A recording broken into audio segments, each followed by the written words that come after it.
정말 하나님께서 하나님의 백성들에게 주시는 하나님의 은혜와 긍휼이 여러분에게 풍성히 임할 수 있도록 산소망을 꼭 붙들고 사는 새해 되시기를 주님의 이름으로 축원합니다. 제가 이번 휴가는 그 LA 공항에서 내려서 그 캘리포니아 주와 그다음에 네바다 주의 그 경계에 위치한 팜스프링을 갔어요. 그래서 LA 공항에서 한 3시간 정도 트래픽이 좀 있다 보니까 차를 타고 가는데 창밖으로 보이는 것은 완전한 돌산 사막이었습니다. 풀 찾기도 힘들고 나무도 좀 별로 보이지도 않는, 저 멀리에는 높은 산들은 눈이 좀 쌓여 있고 또 구름이 군데군데 이렇게 중간중간에 막 놓여 있어요. 그리고 그 차 주변에는 완벽한 돌산뿐인 그곳을 지나가면서 야, 정말 사막이구나라는 생각이 들었어요. 그런데 한참을 가다 보니까 그 척박한 돌산 기슭기에 수많은 그 풍력 발전기가 가득한 거예요. 한 20분, 30분 동안을 운전하는 동안 쫙 있는 거예요. 그리고 또 돌산, 그 다음에 도착한 곳이 호텔인데 호텔 주변을 가까이 가니까 그때부터 이제 그 수렴수 같은 거라든지 꽃들이 아름답게 딱 되어 있는 거예요.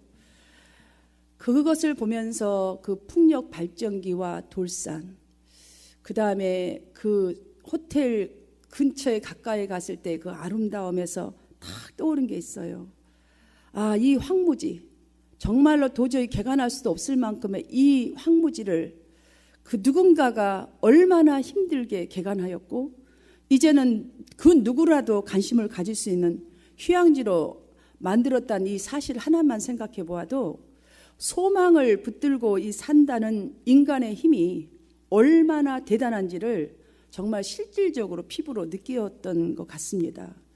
오늘 본문을 보아도 인생의 길에 진정한 이 소망이 무엇인지, 우리 인생이 진정한 이 소망을 붙들고 살 때 어떤 일이 일어난지, 어떤 소망을 붙들고 살아야 하는지 말해주고 있습니다.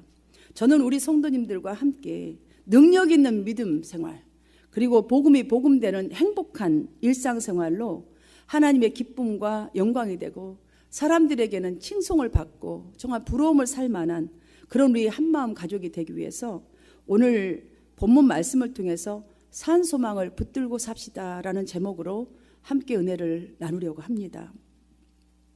그곳은 거의 100%가 돌산이었지만 그래도 눈에 들어오는 그 짤짤한 나무들, 정말 삐들삐들하지만 그래도 살아서 그나마 살아있다라고 막 손짓하는 것 같은 그 나무들과 그나마 있었던 잡초라고 할 수 없는 그 잡초들을 보면서 바람, 엄청난 바람이 많은 그곳, 또한 뜨겁기로 말할 수 없는 그곳, 그 주변 그 변화에 적응하면서 땅에 뿌리를 받고자 최선을 다했기 때문에 여전히 성장 지속 가능성을 보여주고 있었던 것처럼 우리의 인생을 살아가는 동안에 단 한 번도 고난을 겪지 않고 살아가는 사람은 없다라는 생각이 들었어요. 그럼에도 불구하고 거기에 살아있는 그 모습들과 지금도 살아가고 있고 앞으로 살아갈 것이라고 그 손짓해 주는 것 같은 그 광활한 돌산 근처에 하나하나 겨우 있었던 그 나무들과 잡초들을 보면서 불행이냐 행복이냐 하는 것은 엄밀히 보면 환경의 문제가 아니라 믿음 문제인 것 같다라는 생각이 지배적이었습니다. 믿음. 여러분, 우리의 믿음이란 것이 무엇입니까? 정말로 고난이나 우리에게 오는 이 시험을 우리가 이기지 못하고 불신자들처럼 불평하고 원망하고 낙심한다면 어떻게 우리가 이것을 믿음이라고 말할 수가 있겠습니까? 무엇을 하나님의 능력이라고 우리가 표출할 수 있겠어요? 그 광활한 산 기슭 속에 산은 아무것도 없어요. 돌밖에는 짐승이나 뭣도 살 수가 없는 곳이더라고요. 그럼에도 불구하고 그 하나 살아있는 그것들이 우리에게 주는 메시지는 참 말할 수 없이 많았던 것 같아요. 과연 믿음이란 게 무엇인가? 무엇을 통해서 믿음이라고 말해줄 수 있겠는가? 닥친 그 고난, 그 시험은 곧 하나님께서 역사하실 수 없는 불순물이라는 생각이 들었어요. 정말 우리의 삶 속에 있는 불순물, 나의 믿음 속에 있는 불순물을 제거하기 위한 그 고난과 이 시험은 도구이라는 사실인 거죠. 그런 생각이 많이 들었습니다. 왜냐하면 그러한 시련 과정을 통해서 얻어진 경험들을 한번 보십시오. 그 경험들을 잘 겪어 나가고 주님을 바라보는 믿음으로 나아갈 때는 그것이 우리에게 엄청난 능력이 됩니다. 믿음의 능력이 발휘하게 됩니다. 그래서 그것처럼 우리가 이 사막에서 보는 그것처럼 칭찬과 성경에서 말씀하고 있잖아요. 영광과 존귀가 되게 한다는 근원이 된다는 사실을 느끼고 돌아온 것 같습니다. 또한 초대교회 성도들을 보니까 마찬가지였던 것 같아요. 초대교회 성도들 어떻습니까? 믿음의 연륜 대단히 작습니다. 예수님이 계실 때만 해도 병 낫는 사람, 나라를 그냥 회복시켜 줄 그런 메시아 정도밖에는 그들이 믿지 않았습니다. 그러나 성령을 받고 난 이후에 그들은 그 짧은 경륜이었지만 엄청난 무시무시한 박해와 로마 제국의 박해와 그 영주주의, 정말 잘 먹고 잘 살아라는 게 먼저라는 이 영주주의의 이단 사상을 극복하고 오히려 세상을 변화시킴으로써 믿음이 무엇인지에 대한 본을 보여주었지 않습니까? 초대교회 성도들은 그들의 믿음을 우리에게 적용해 본다면 우리의 세상 문화와 우리의 오래된 이 정신세계를 극복하기만 한다면 고난을 통과하는 성도들에게는 성령께서 주시는 영적인 유익이 어마어마하다는 사실을 우리는 그들을 통해서 배울 수가 있습니다. 제가 예전에 예화를 한번 드린 것 같은데 잘 모르겠어요. 기억은 정확히 나지 않지만 프랑스 파리의 어느 수도원에 들어가는 그 입구의 돌비석에는 그 다음은 이란 이 문구만 써 있는데요. 그 유래는 이러하다고 합니다. 법과 대학 졸업반에 다니는 학생이 고학을 했기 때문에 학교를 꾸준히 다닐 수가 없어요. 돈을 벌어야 다녔고 제대로 학비가 벌어지지 못하면 쉬어야 했었어요. 그렇게 휴학을 반복하다가 이제 한 학기만 남게 되었는데 도저히 학비를 마련할 수가 없자 기도합니다. 하나님, 이제 한 학기 남았습니다. 정말 엄청난 고날 수년을 겪어오면서 겨우 이제 한 학기 남겨두는데 또 학교를 못 가는 형편이 되었습니다. 기도합니다. 하나님, 정말 내가 꼭 졸업하고 싶습니다. 주님의 뜻을 이루고 싶습니다. 이렇게 기도하다가 어느 수도사를 찾아가서 사정을 말합니다. 마지막 학기인데 저 좀 도와주세요. 간곡히 도움을 요청합니다. 그러자 수도사가 탁 박수를 치면서 마침 조금 전에 어떤 사람이 좋은 일에 써달라며 돈 뭉치 한 묶음을 주고 갔는데 이건 분명히 자네 것인가 보네 라고 하면서 그 돈 뭉치를 그대로 이 청년에게 전해줍니다. 청년은 이 학생은 너무나 기쁩니다. 하나님이 이렇게 쉽게 나의 기도를 들어주다니 막 뛸 듯이 기뻐요. 그래서 수도사님에게 절을 탁 하고 인사를 하고 감사하면서 돌아서는데 잠깐만 하면서 수도사가 불러세우더니 하나 묻겠네 라고 하면서 자네는 그 돈 가지고 가서 뭘 하려고 하는가? 이 학생은 조금 전에 말씀드린 대로 저는 학비를 내겠습니다 라고 하죠. 그럼 그 다음은 또 묻습니다. 열심히 공부하고 졸업할 것입니다. 그럼 그 다음은 법관이나 변호사가 되어서 저같이 어려운 사람, 정말 억울한 사람 꼭 내 인생을 그렇게 살겠습니다. 도움을 주는 인생을 살겠습니다. 좋은 생각이구만. 그럼 그 다음은 돈을 좀 벌어야지 그런 인생을 살지 않겠습니까? 그렇게 대답했습니다. 다시 묻습니다. 그 다음은 장가를 가서 가정을 꾸리겠습니다. 또 그 다음은 너무나 이 심상치 않는 그 다음이란 이 질문 더 이상 대답을 이을 수가 없습니다. 여러분에게 만약 주님이 그 다음은 너의 믿음을 가지고 그 다음은 올해 결단을 가지고 그 다음은 계속 묻는다면 우리도 마찬가지로 어쩌면 대답을 못할 수도 있을 것입니다. 대답이 막힌 학생을 향해서 빙그레 웃으시면서 그 다음은 내가 말하지. 자네는 죽어야 하네. 여러분 그렇잖아요. 그 다음은 또 그 다음은 하나님 심판대 앞에 설 것일세. 알겠는가? 이렇게만 하고 끝냈습니다. 이제서야 학생은 인사를 하고 수도원을 빠져나왔습니다. 그런데 책을 잡고 공부를 하려고 해도 그 다음은 그 다음은, 잠을 자려고 해도 그 다음은 이 기천에서 떠나지 않습니다. 그래서 어느 날 그 다음이란 질문과 마주 앉았습니다. 마주서 보았더니 수도사의 말이 다 옳았습니다. 그렇다. 마지막은 죽음이요 심판이라는 사실을 깨달은 거예요. 이 학생은 졸업을 하고 나서 수도사가 되었고 결국은 훌륭한 수도 원장이 되어서 인생을 마쳤습니다. 그가 죽은 다음에 그를 기리기 위해서, 그 인생의 삶을 기리기 위해서 그의 보니까는 책상 위에 보니까 좌우명 그 다음은 이렇게 써 있더래요. 그래서 그 비석에다가 그렇게 입구에다 썼다고 합니다. 사랑하는 여러분, 그 다음이란 이 질문, 우리가 이 질문 속에서 느낄 수 있듯이 사람들은 누구나 막론하고 어느 인종이나 막론하고 바쁘다는 말이 일상화되어서 살아가고 있는 것 같습니다. 정말 그렇게 바쁜가 돌아보면 사실 그 바쁨이 진정한 바쁨일까요?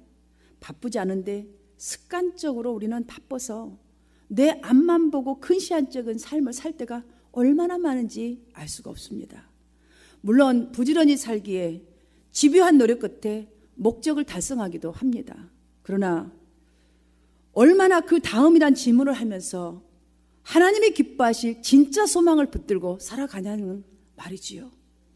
우리 속담에 바쁠수록 돌아가라라는 말이 있습니다. 이 말은 우선순위를 바로 두라라는 의미가 아니겠어요?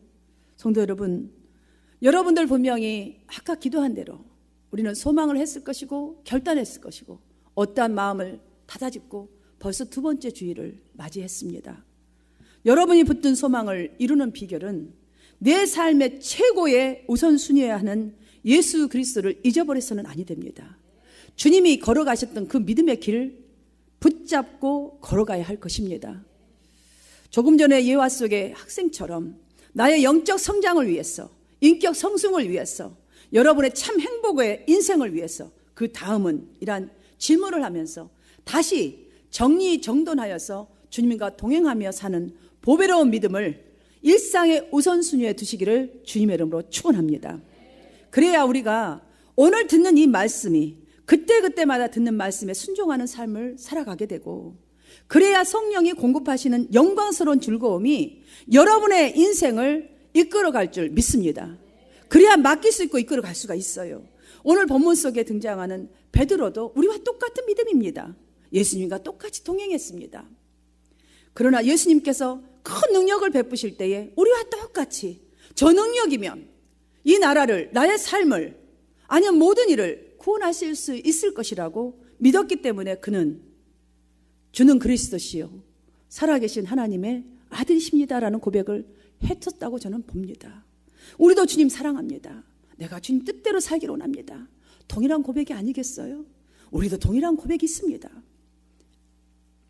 그래서 그가 주님을 사랑했기 때문에, 그런 정도의 믿음이었기 때문에 주님께서 십자가에 지신다고 하실 때에 절대로 안 됩니다. 그런 일은 있을 수가 없습니다. 왜냐? 죽음은 끝이라고 생각하는 그 믿음이기 때문에. 우리 믿음도 어쩌면 죽음은 끝이라는 이 믿음으로 혹시 집착해 있는 믿음은 아닐까요?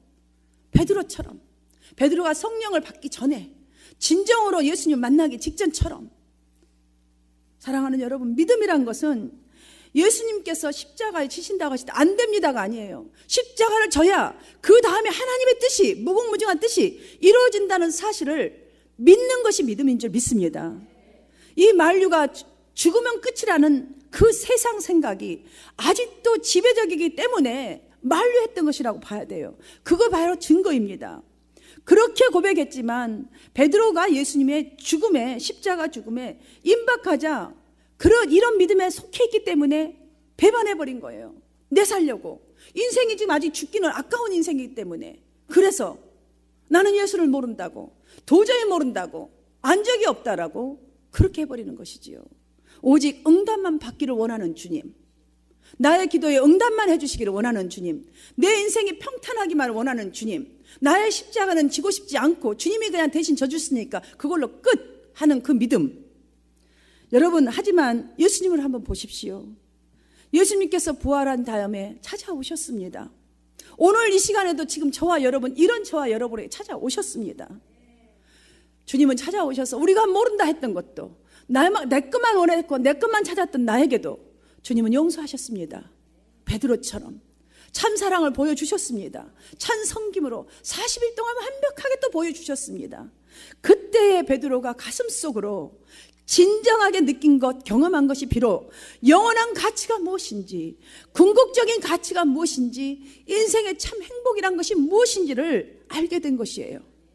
그러하기에 본문 3절을 보시면 하나님의 궁율대로 예수 그리스도를 부활하심으로 말미암아 우리를 거듭나게 하셔서 산 소망을 잊게 하셨다고 선포한 줄 믿습니다. 여러분, 산 소망이란 뭐죠? Living Hope입니다. ing, 매일매일 움직이는 산 소망, 이루어지는 소망을 말하는 것이에요. 이것이 거듭난 베드로의 신학이요, 베드로의 믿음이 되었던 것이지요. 이것이 바로 참 믿음입니다. 지금 베드로는 소망의 근거를 예수 그리스도의 부활에 두었어요. 십자가에 둔 게 아니에요. 여러분, 어려움이 있으십니까? 여기다 여러분의 소망을 두지 마십시오. 더 뛰어넘는 부활에 두시기를 축복합니다. 성도들에게 부활신앙이란 십자가 같이 죽을 것 같은 고난을 있을 때에 그것을 짊어지는 그 믿음이 오히려 부활이다, 산 소망을 이루는 것이다라고 지금 알려주고 있는 거예요. 그러면 우리에게 중요한 것은 살아있는 부활신앙, 리빙 호프를 붙들고 사는 거예요. 여러분이 올 한 해 주 안에서 어떤 주님 앞에서 결단한 게 있습니까? 믿음으로 붙드는 부활신앙을 붙들고 사시기를 축원드립니다. 여러분, 우리가 신앙생활 지금까지 해왔고 여러분 자신을 돌아보아도 이 고난과 시험들 많았어요. 나름 크고 작은 고난들, 높고 낮은 것 많았습니다. 그런데 그때마다 분명히 저는 믿습니다. 믿음이 작든 연륜이 길든 분명히 주님을 찾았어요. 주님을 부르짖었을 거예요. 그 고난 속에서 여러분의 신앙이 더 강해지고 계신 것 같지 않습니까? 애가 타들어가는 이 문제를 가지고 주님을 가까이 하기 위해서, 정말 응답받기 위해서라도 베드로처럼 정말 예배의 자리를 그 무엇보다도 정말 귀하게 여기면서 참석하고 계시나요? 그렇다면 지금 마치 순금을 정말 만들기 위해서, 영광스러워지기 위해서 지금 하나님께서 여러분을 당금질하고 있다는 이 사실을 믿으시기를 바랍니다. 하나님께서 하나님의 영광을 여러분에게 나타내시는 일도 이와 동일한 거예요. 여러분, 십자가 없이 어떻게 기쁨을 맛보겠어요? 맨날 평탄하면 무슨 믿음이 우리가 자라겠어요? 하나님께서 하나님의 영광을 여러분에게 드러내시는 일도 이와 같이 하나님께서 여러분에게 귀하게 사용하실 사람일수록 여러분 영광로에 불과 같은 시험을 통과하게 하십니다. 지금 그런 길을 걷고 있다면 내가 그만큼 하나님께서 세울 귀한 존재라는 사실을 믿고 나아가시기를 바랍니다. 바로 여러분이 그 주역이에요. 그러므로 미래의 하나님의 계획과 축복을 믿음의 눈으로 보시고 나아가시기를 바랍니다. 지금 베드로는 이러한 사실을 아시아 온 지역에 흩어져 있는 정말 고난 중에 살아가요. 우리 이민자잖아요. 그들하고 똑같습니다. 이민자가 얼마나 힘들겠어요. 뿌리가 있습니까? 우리가 누가 도와줄 사람이 있습니까? 내 고통을 누가 다 알겠습니까? 애국이들 압니까? 오히려 너네 나라 돌아가라 그러잖아요. 그런 고난 중에 있는 성도들에게 나그네와 같은 인생이지만 진정한 소망이 무엇인지를 말해주기 위해서 이러한 내용을 적어서 편지를 보냈지 않습니까? 가장 먼저 그들에게 보낸 내용은 이렇습니다. 하나님을 찬양하라라고. 그런데 제가 쭉 보니까 하나님을 그냥 찬송하라 라면 될 텐데 왜 우리 주 예수 그리스도의 아버지라고 이 앞에다가 복잡하게 표현하고 있는 걸까라는 게 좀 퀘스천이 붙었어요. 분명한 이유가 있어요. 3절에서 그의 많으신 궁율대로라는 이 표현을 한 것은 하나님께서 예수 그리스도의 구속 사역을 예정하신 분이라는 사실과 또한 십자가를 허락하셨다는 사실과 십자가의 죽음으로부터 살리신 분이라는 이 사실을, 그 모든 이 사실을 통해서 모든 은혜와 궁율과 이 사랑의 이 원인이 하나님이심을 더욱더 확고하게 성도들에게 알도록 해주시기 위해서요. 알고 힘을 갖도록 하기 위해서 이 사실을 적은 것입니다. 그럼으로써 여기서 보면 궁율은 하나님께서 우리에게 은혜를 주시고자 하는 동기예요. 여러분, 궁유를 먼저 입어야 돼요. 궁유를. 그래서 믿음이 중요한 거예요. 궁율. 여러분, 하나님의 구원 사역의 시작은 인간을 궁율이 여김으로써 시작됐어요. 이 세상의 사람을, 너희를 너무너무 사랑하사 독생자를 주셨으니 우리의 궁율을, 정말 우리를 너무나 궁율이 여기는 그 사랑으로 인하여서 독생자를 내어준 거예요. 궁율이 먼저예요. 사랑하는 여러분, 이 궁율을 기억하셔야 우리가 믿음을 잃지 않고 나아가게 되는 그 힘이 생길 줄 믿습니다. 그래서 우리를 거듭나게 하셨다라고 말하고 있는 것처럼 예수 그리스도의 이 부활 사건을 들어서 오늘날 현재에도 계속 부활되는 거듭남이 우리 인생 속에 있음을 지금 알려주고 있는 거예요. 지금도 있다는 사실이에요. 없는 게 아니에요. 여러분의 고난 속에 지금 거듭나게 하는 산소망이 있는 것을 믿고 나아가시기를 바랍니다. 베드로가 이 말을 잊지 말고 나아가기 위해서 지금 산소망이 있게 하신다라는 말을 한 거예요. 사랑하는 여러분, 우리가 이 정말 소망을 가지고 큰 소리로 디모데후서 2장 11절과 12절 말씀을 함께 봉독하겠습니다. 시작. 믿보다 이 말이여, 우리가 주와 함께 죽었으면 또한 함께 살 것이요, 참으면 또한 함께 왕노릇 할 것이요, 우리가 주를 부인하면 주도 우리를 부인할 것이라. 아멘. 맞아요. 믿보다 이 말이요, 정말 붙들어야 돼요. 얼마나 우리에게 약속 있고 힘이 있고 소망 있는 말이요. 우리가 주와 함께 정말로 십자가를 잘 짊어지고 믿음으로 이긴다면 함께 살 것이요. 사랑하는 여러분, 주 안에 산 소망이 있음을 인지하시고 부활 소망을 붙들고 살겠다는 결단이 이 시간, 오늘 이 시간 있으시기를 바랍니다. 보십시오. 4절에서 우리가 붙들어야 할 산 소망을 어떻게 묘사하고 있는지를 4절을 다 같이 함께 읽겠습니다. 시작. 썩지 않고 더럽지 않고 새하지 아니하는 유업을 있게 하시나니 곧 너희를 위하여 하늘에 간직하신 것이라. 아멘. 우리가 붙든 소망을 보면요, 이룰 소망은 바로 첫 번째, 썩지 아니하고, 두 번째, 더러워지지 않고, 세 번째, 세워지 아니하고, 네 번째는요, 우리에게 유업을 주신다는 약속입니다. 사랑하는 여러분, 이 세상의 것들 중에 더러워지지 않는 것이 어디 있어요? 세하지 않는 것이 어디 있어요? 여러분, 썩지 않는 것은 또 어디 있습니까? 우리가 아무리 힘을 다하고 시간을 들이고 정성을 다하는 것이라도 여러분들, 그것이 우리를 보상해 주나요? 우리 자식이 이것들을 끝까지 보상해 줄까요? 여러분의 직장이 보상해 주나요? 여러분의 사업장이 보상해 줄 것 같습니까? 아무리 땀 흘리고 내 가진 모든 것을 투자해서 힘써 얻었지만 먹는 것을 보아도, 입는 것을 보아도, 마시는 것을 보아도, 내가 가진 금은 보화를 보아도, 각종 물건들, 우리 사람을 보아도 여러분, 시간이 갈수록 썩어지고 노쇠해지고 여러분, 더러워지는 것들이에요. 그러나 오늘 약속하신 이 말씀을 보십시오. 하나님께서 저와 여러분에게 주신 구원은 썩음도 없고 더러워지는 것도 없고 쇠하는 것도 없는 영원한 것입니다. 아멘입니까? 베드로가 사실에서 하신 말씀은 이 유업은 바로 곧 거룩하게 구별된 소유를 의미하는 거예요. 그 유업을 우리에게 이미 받은 거예요. 그러니 믿보다 이 말이요, 어떻게 이 말을 받지 않겠습니까? 6절 말씀도 쭉 보아도 정말 정치, 경제, 사회적으로 어려움을 겪고 있었던 오늘날과 비슷하게 그 당시 성도들은 그러한 상황 가운데서도 도리어 크게 기뻐하는 도다라고 했습니다. 어떻게 기뻐할 수 있어요? 여러분, 어려운데 우리가 기뻐할 때, 그래도 기뻐할 수 있을 때가 언제예요? 희망이 보일 때. 그렇잖아요. 어렵지만 그래도 뭔가 실마리 하는 희망이 보이면 그때 마음에 안도감이 있고 좀 기쁨이 있죠. 그들에게 동일한 거였어요.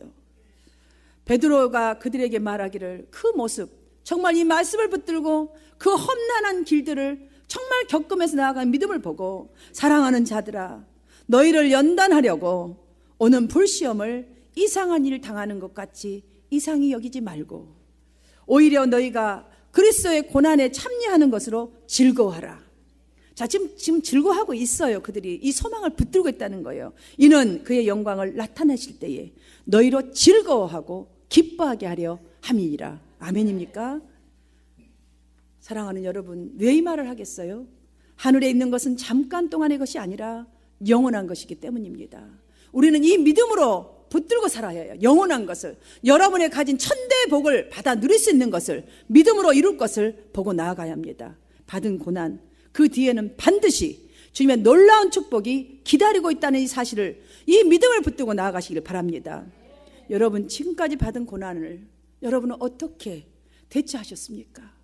지금까지 있는 어려움들 어떻게 대처하셨나요?